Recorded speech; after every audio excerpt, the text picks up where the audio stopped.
What is going on, guys? Welcome back to another video. So we are now 4 days into the Stanley Cup playoffs. 6 series have played 2 games by now. Then the other 2 are playing their second game tonight. So I have some takeaways. I have 8 takeaways that I want to go through. Some of them are about teams. Some of them are about certain players in these playoffs. Let's get into it. Up first, the Edmonton Oilers have a cakewalk to the Western Conference Finals. First off, they got lucky in playing the LA Kings instead of the Vegas Golden Knights. Vegas Golden Knights lose their final game of the regular season, fall out of that third Pacific Division spot, and Edmonton just matches up far better versus the LA Kings than the Vegas Golden Knights. Edmonton's just far too much offensively for Vegas. It appears like 7 goals, and they were generating a metric shit ton of chances. It looks like they're going to take care of that series in 5 or 6 games. Could the Kings come back? Hypothetically, yes, but I think we all agree they got lucky with that draw. And then in the second round, I initially thought that Vancouver was going to take care of Nashville, although the first game was pretty close. I thought they got that game won. They're going to take care of Nashville. 6 games it was looking like, in my opinion. Now Thatcher Demko's hurt. They're playing with Casey DeSmith, who looked a little bit shaky, especially early on in that game. So that series, I think, is destined to go at least 6 or 7 games with Thatcher Demko out for the next couple games. At the bare minimum, he's questionable to return at any point. So if the Vancouver Canucks win that series and they're still playing Casey DeSmith, that's a massive advantage that the Edmonton Oilers didn't expect to have. If they don't, and Thatcher Demko, let's say that they win that series with DeSmith and Demko returns for game 1 versus the Edmonton Oilers, that's a tough game for him to return to, or even just him having this injury that he's clearly dealing with is going to be a massive advantage for the Oilers. Or if the Nashville Predators end up winning that series, I still think for a second round matchup, if you told Oilers fans they'd be playing the Nashville Predators in the second round, they'd be frothing out the mouth. So you compare that to the Central Division.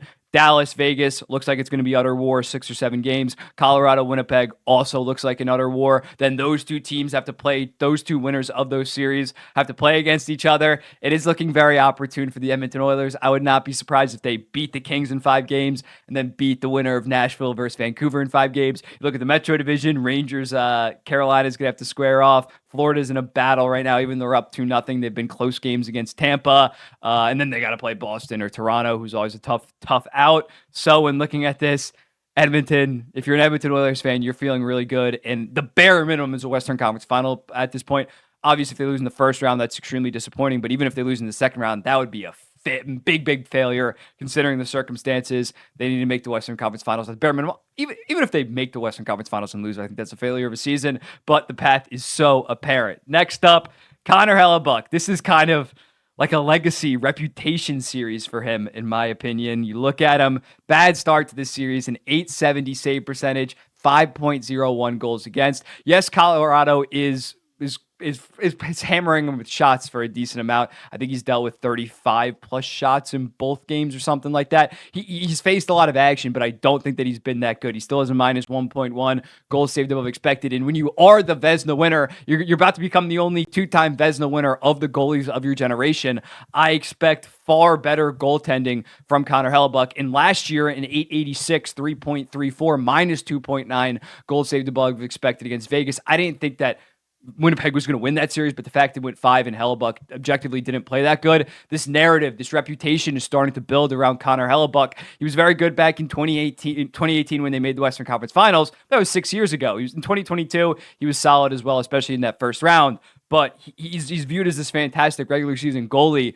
But the playoff success just hasn't been there for him. And when looking at the Winnipeg Jets, this might be the best chance that he has for his career going forward to go on a deep playoff run. So if the Winnipeg Jets end up losing this series and Connor Hellebuyck has below an .890 save percentage and Alexander Georgiev outplays him from game 2 on, that's going to be a massive ding on Connor Hellebuyck's reputation and overall legacy, because I'm not sure if Winnipeg's going to have a team quite as good, quite as deep as their team this year. He's still going to be a future Hall of Famer, but in order to get, I said if he wins a cup, he's on the same level as Vasilevsky, considering he has 2 Vezina trophies, a couple other finalist spots. He has almost as many wins. He just needs that playoff experience. He doesn't even have the playoff success of a Shesterkin right now of late, so he needs to ball out. Shesterkin, Saros, Vasilevsky, all are playing fantastic these playoffs. Hellebuyck is not. This is massive for his reputation. They need to win at least this series. He needs to start playing much better, or else rightfully so, there's going to be a lot of narratives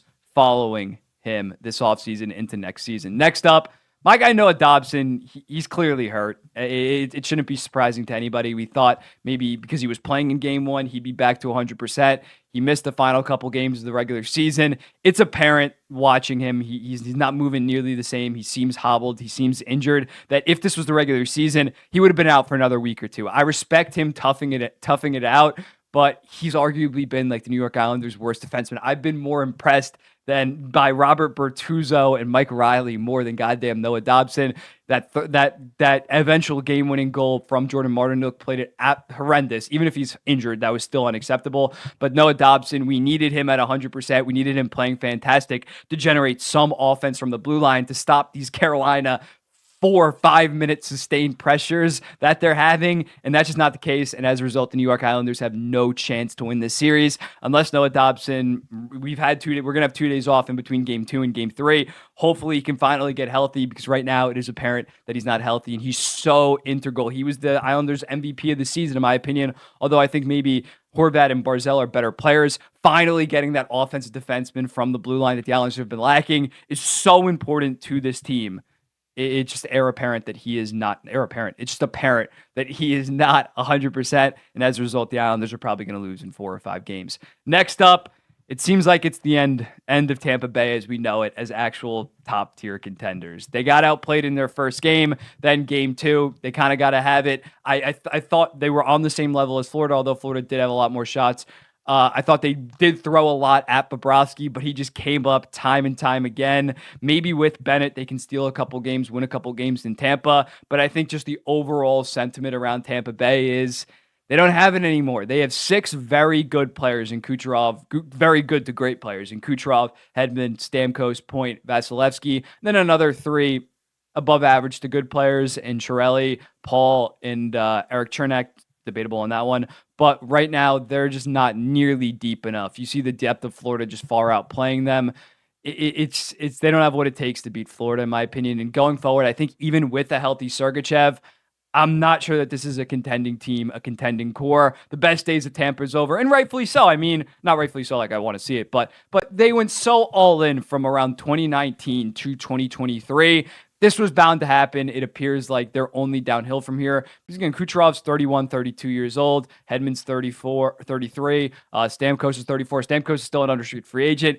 It just appears like Vasilevsky, always playing great right now, had his worst regular season of his entire career. It just seems like Tampa is a downhill spiral from here. They're going to be competitive for another 1 to 2 years. They got to be competitive next year. They don't have their first round pick from the goddamn Tanner Jeannot trade. But you thought maybe last year was a fluke. They could bounce back and be a high-level playoff team. It's over, man. I think in Tampa Bay, them going on deep playoff runs, the days are behind us. I think we just have to admit that, and I think it's obvious.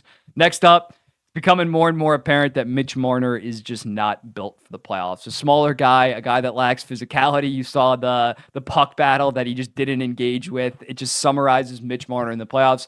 Right now, 0 points in 2 games. Last year, he was highly productive. Now, granted, there was some blowouts against Tampa in that first round. He ended up having 11 points in 6 games. Only 2 of those were goals, but he racked it up in some of the blowouts. And then only had 3 points against Florida. Before that, 7 goals, 26 assists, 33 points in 39 games the prior 6 playoff runs that they had. Mitch Marner, just a smaller guy. He's a solid defensive guy. He thrives in a more regular season environment where the ice is more open. When it starts to cluster in, starts to be more physical, he's not a legit top 15, top 20 player in the entire NHL. I think we have to realize that at a certain point that someone's game doesn't really translate to a more physical playoff style of hockey. He's still a good player. He definitely should be playing better right now. Again, still 33 points in 39 games. I'm not trying to say that he's like a net negative for the Toronto Maple Leafs, but he tends to go invisible just because he's not, unless he has the puck on his stick, he's not noticeable. It's not like he's making physical plays. It's Mitch Marner. I don't know what they're going to do with him, considering he has a no movement clause. You can't trade him.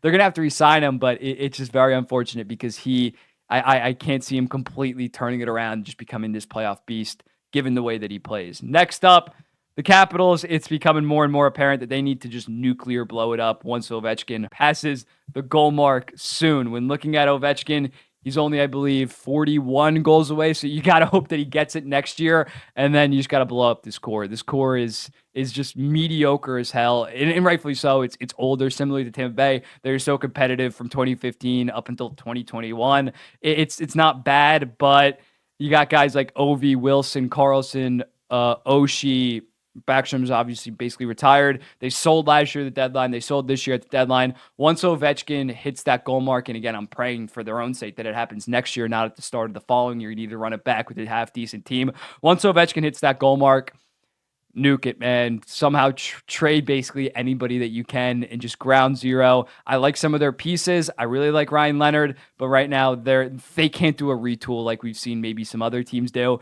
They don't have the franchise. They don't have the players that are like between the ages of 25 to 30 that you can pass this to, besides maybe Ryan Strome. They need a fully nuclear rebuild. Second to last, Jake Oettinger might just not be that guy. Jake Oettinger last year, .919 save percentage, made the Western Conference Finals the year before that, had like a legendary first round against the Calgary Flames, although they lost. He's not the same guy this year. It's very unfortunate. He was deemed like the best under 26 goalie in the entire NHL, and it wasn't close, but this year puts up a .905. Granted, in that first game, I think the first goal, the third goal, and the fourth goal was tough. There was a lot of net front presence, net front. He was screened on some of those goals. Second one really was unacceptable, though.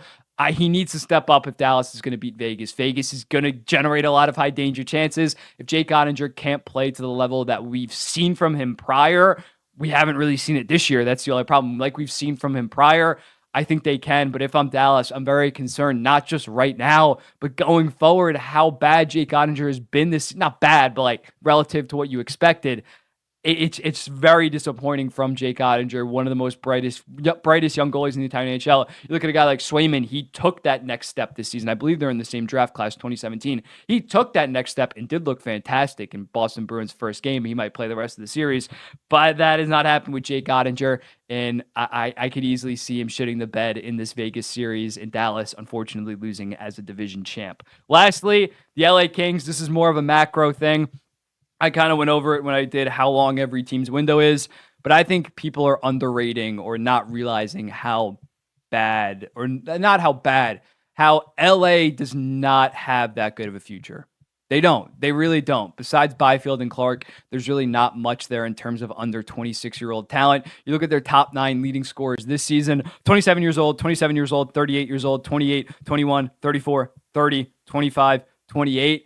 There's not in their prospect pool is genuinely bottom 5. Once Brent Clark graduates next year, I think people don't realize that this Doughty Kopitar core, they have a couple more cracks at it. Then I think they're going to have to enter some type of retool rebuild again. They don't have the pieces. I don't think Alex Lafreniere. No, it's not Lafreniere. It's Alex Lafreniere. I don't know. Alex Laff. Turcotte isn't really panning out. They got Francesco Pinelli. Those aren't guys that are going to replace Victor Arvidsson's at 30 years old. Kopitar, Doughty. Literally, if Kopitar and Doughty regress 10% next year, they could easily miss the playoffs, considering they got freak goaltending. Yes, they are a good defensive team, but they got freak unexpected goaltending from Cam Talbot and David Riddick. Do we think that's going to happen next year? I could easily see these LA Kings missing the playoffs next year, considering their core is starting to get up there in age. I'm not saying they're going to fall off the face of the earth, but people act like they have this next generation of players that are going to replace Kopitar and Doughty. That's not really the case. Those guys are still elite guys. Once they start going down, which Kopitar has gone down in a couple of years, Doughty's still playing pretty high, like at a pretty high level, not like mid 2010s. But once those guys start going down in these couple of years, I think LA is going to go down as a result, unless they find an actual franchise goaltender instead of doing these 1-year deals with the Cam Talbots of the world. You can get lucky with that. That's not sustainable long term. I'm very low on the LA Kings going forward. I would pick the Minnesota Wild to make the playoffs over them next year. But those are my 8 takes based on what we saw in the playoffs. Let me know in the comments, what do you think? And I'll be seeing you in the next one.